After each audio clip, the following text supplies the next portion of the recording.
அதாவது ஒரு ஏக்கருக்கு வந்து 8 கிலோ பை போடணும். அதாவது என்ன கலர் புல் கலர் இருக்கா அதை பாருங்க, இலக்கலர் இருக்கா அதை பாருங்க. இப்போ புழுவுலயே பாத்தீங்கன்னா சின்ன புழு அட்டாக் பண்ணா 150 ரூபா மருந்து அடிச்சாலும் கேட்கத்தான் செய்யும். நீங்க டைரக்டா 1000 ரூபாய்க்கு மருந்து அடிக்க வேண்டிய அவசியம் கிடையாது. அது முதல்ல நீங்க புரிஞ்சுக்கணும். மழை வந்து ஒரு 10 நாளுக்கு ஒருக்க 15 நாளுக்கு ஒருக்க அப்படி ரொட்டேஷன்ல மழை பெஞ்சிட்டே இருந்துச்சுன்னு வச்சுக்கோங்களேன், எந்த விதமான புழு தாக்கம் வராது. ஏன்னா அந்த குருத்து வரும் பாத்தீங்களா, அந்த குருத்துல அந்த மக்காச்சோளம் வரதடையும் தான் புழுங்கிறது அதிகமா தாக்கும். படைப்புழு அப்படின்னு சொல்லுவாங்க. இந்த படைப்புழுக்குமே சின்ன சின்ன டோஸா நீங்க மருந்து அடிச்சுட்டு போனீங்கன்னா கண்ட்ரோல் ஆயிரும். ஃபர்ஸ்ட் வந்து ப்ரோபனபாஸ், சைபர்மெத்திலின், அதுக்கப்புறம் எமாமெக்தின், அதுக்கப்புறம் தான் அடுத்த டெக்னிக்கே போகணும். சின்ன சின்ன 100 ரூபாயில இருந்து 200 ரூபாய்க்கு மருந்துக்கு போங்க, 200 ரூபாயில இருந்து 400 ரூபாய் மருந்து போங்க, 400 ரூபாயில இருந்து 1000 ரூபாய்க்கு மருந்துக்கு போகணும். நான் உடனே 1000 ரூபாய் மருந்து தான் அடிப்போம்னா இப்போ சின்ன புழு தான் இருக்கும், அதுக்கு இந்த டோஸ் கொடுத்தாலே கண்ட்ரோல் ஆயிரும்னா கண்ட்ரோல் ஆகத்தானே செய்யும். நீங்க பெரிய டோஸ் கொடுத்தீங்கன்னா ஓவர் டோஸ் ஆகுதுல. பிறந்த உடனே ஒரு சின்ன குழந்தை இருக்குன்னா பிறந்த உடனே கையெடுத்து ஊட்டினா தான் அது சாப்பிடும். சொல்லுங்க, உடனே இந்த சோறை சாப்பிடு, அதே நீ கையில எடுத்து சாப்பிடு, இல்லைன்னா நீ பிறந்த உடனே ஓடு, இல்ல பிறந்த உடனே ஸ்கூலுக்கு போ அப்படின்னு சொன்னா போயிருமா? எல்லாமே சிந்திச்சு தானே பார்க்கணும். அதில் இப்போ ஒரு ஊசி விட போறாங்கன்னு வச்சுக்கோங்களேன், ஃபர்ஸ்ட் வந்து நீங்க டேப்லெட் போடுவீங்க, அதுக்கப்புறமா தானே ஊசி போடுவாங்க. அதுவும் கேட்கலன்னா தானே குளுக்கோஸ் போடுவீங்க. டேரக்டா எனக்கு குளுக்கோஸ் போட்டுருங்கன்னு சொல்லிடுவீங்களா? உறவுகளுக்கு வணக்கம். அதாவது இன்னைக்கு காணொலியில வந்து மக்காச்சோளத்தை எப்படி பயிரிடலாம், என்ன விதை வாங்கலாம், என்ன மருந்து பயன்படுத்தலாம், என்ன உரம் போடலாம், அதாவது ஒரு ஏக்கருக்கு எப்படி 35ல இருந்து 40 குவிண்டால் எப்படி பெறலாம் அப்படிங்கிறத இந்த காணொலியில நம்ம தெளிவா பார்க்க போறோம். உறவுகளுக்கு வணக்கம். அதாவது நம்ம முதல்ல எடுத்த உடனே இப்போ வந்து நம்ம மகசூல் பண்ணியிருப்போம், சோளம் போட்டிருப்போம், இல்லைனாக்கா எள்ளு போட்டிருப்போம், பருத்தி போட்டிருப்போம், எல்லா விவசாயமும் பண்ணிட்டு இருப்போம். ஏன்னா இந்த சீசன் முடிஞ்ச உடனே மழை சீசன் வர்றதுனால அந்த மழை சீசன்ல வந்து உளுந்து, மக்காச்சோளம் இது போன்ற எல்லா பயிர்களும் பயிரிட்டு வருவோம். நம்ம போன வீடியோல பதிவு செஞ்சிருப்போம். அதாவது சோளம் பயிரிடுங்க, சோளம் வந்து ஒரு 5ல இருந்து 20 குவிண்டால் வந்தாலும் உங்களுக்கு லாபம் அப்படிங்கிறத பேசியிருப்போம். ஏன்னா அது வந்து இந்த மழை சீசன்ல நட முடியாது. அது மாதிரி இப்போ நான் முருங்கைக்காய் போட சொல்லியிருப்பேன். முருங்கைக்காய் வந்து தண்ணி இருந்தா தானே முருங்கைக்காய் போட முடியும். கருவேப்பிலை போடணும்னாலும் தண்ணி இருந்தா தானே கருவேப்பிலை விவசாயம் பண்ண முடியும். அதனாலதான் மழை வானம் பார்த்த பூமி அப்படிங்கிறதுனால மக்காச்சோளத்துக்கு போறோம். மக்காச்சோளம் வந்து டிகேசி, அதாவது 9133 விதையை வந்து நம்ம வாங்குறோம். 1700 ரூபா ஒரு ஏக்கருக்கு. ஒரு 4 கிலோ பை வந்து 1700 ரூபா. அதாவது ஒரு ஏக்கருக்கு வந்து 8 கிலோ பை போடணும். 8 கிலோ பை போட்டு அதுக்கப்புறமா அந்த நம்ம ஃபர்ஸ்ட் ரொட்டோவேட்டர் அடிக்கிறோம், ஃபர்ஸ்ட் சட்டி கலப்பு அடிக்கிறோம், அதுக்கப்புறமா டில்லர் அடிக்கிறோம், அதுக்கப்புறமா தான் ரொட்டோவேட்டர் அடிக்கிறோம்.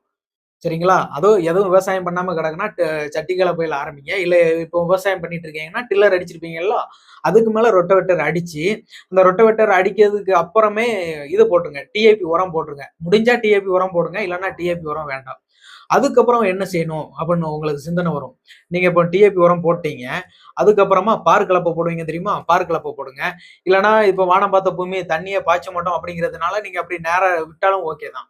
விதை வந்து டிகேசி 9133 விதை வாங்குறோம். அந்த விதை வாங்கினதுக்கு அப்புறமா 1.5க்கு 1 அப்படிங்கிற அடியில வந்து நம்ம ஊனிட்டு போகணும். விதையா ஊன்னா அப்படி ஊனிட்டு போகலாம். இல்ல நான் டிராக்டர்ல டக்கர்ல நான் போட்டுருவேன், அந்த மிஷின்ல வந்து நான் இது பண்ணிடுவோம்னா நீங்க அப்படியும் பண்ணிட்டு போயிடலாம்.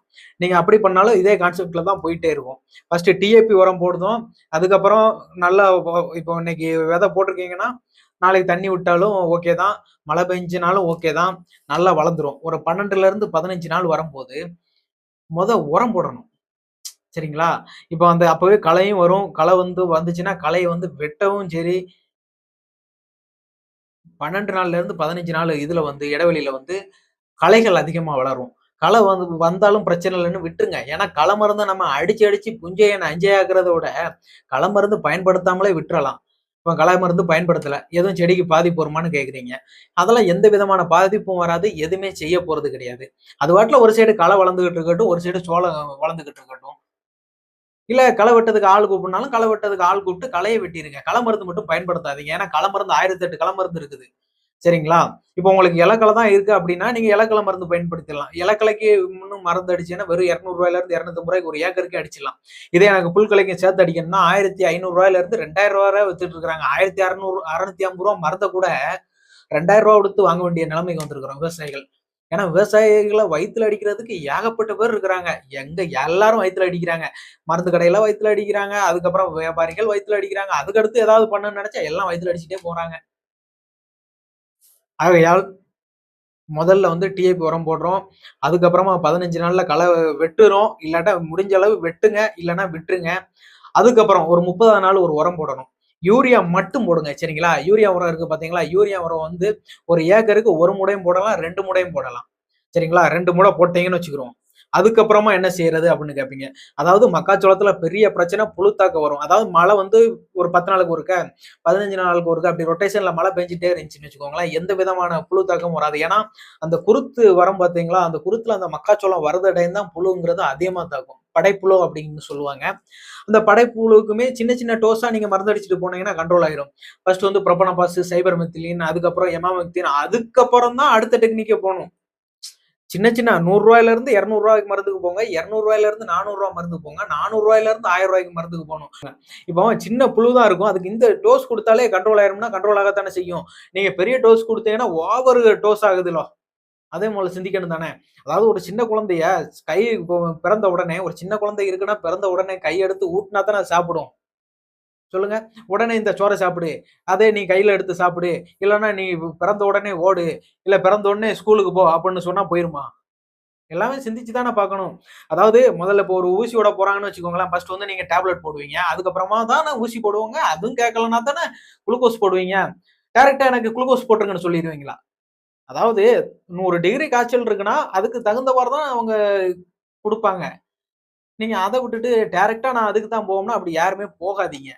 சரிங்களா? அதுக்கப்புறமா என்ன செய்யணும் அப்படின்னு உங்களுக்கு சந்தேகம் வரும்.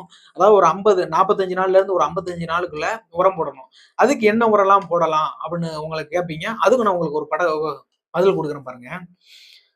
சல்பேட்டு சரிங்களா? பொட்டாசு, சல்பேட்டு முடிஞ்சா யூரியா. சரிங்களா? 3 உரம் போடுங்க. Potash, sulphate, urea.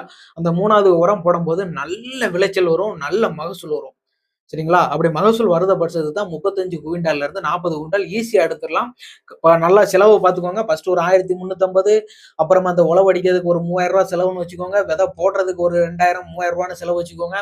அதுக்கப்புறமா யூரியா உரம் வாங்குறோம். அதுக்கப்புறம் 2 உரம் வாங்குறோம். புழு தாக்கம் இருந்துச்சுன்னா, அதுக்கு சின்ன சின்ன டோஸ் வாங்குறதுக்கு ஒரு ரூ. 1500 போட்டா கூட, எப்படி பார்த்தாலும் அதிகமா நீங்க செலவு பண்ணீங்கன்னா, ஒரு ரூ. 25,000 செலவு பண்ணுவீங்க.